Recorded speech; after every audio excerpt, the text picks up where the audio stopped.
аудиторияны өзіміз көңілдендіре отырсақ, және маған екі қатысушы қажет, кезекпен кезек тренинг жүргізіп отырсам. Екі қатысушы өз еркімен келсе, біз мұнара атты ойынымызды ойнаймыз.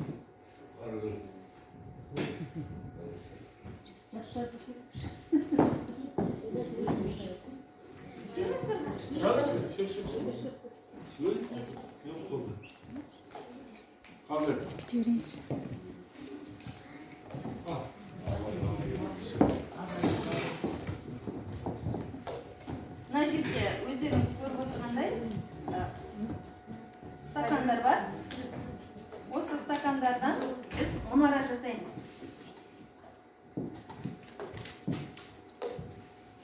Мұнара. Көз алдарыңызға қалай елестейді мұнара? Яғни мына жіптің көмегімен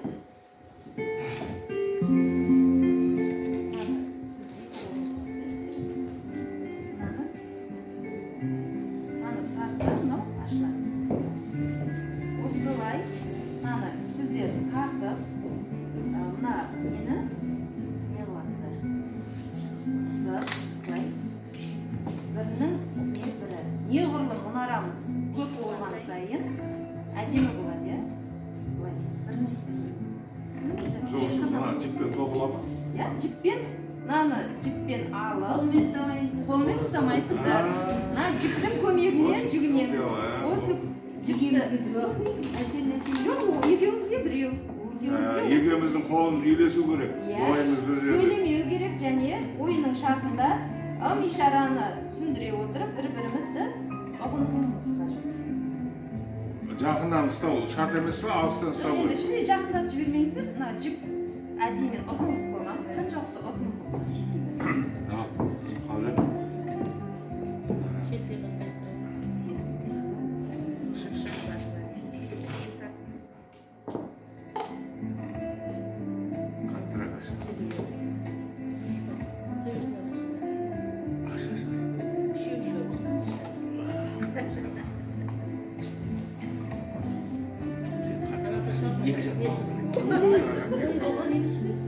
Екі жақ қараттарсың?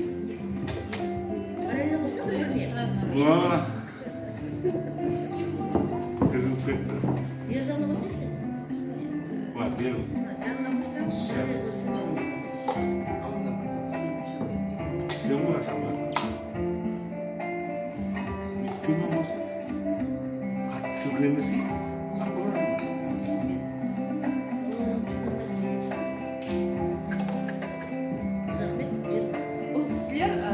Несінде домалақ мұнара тұрғызылады.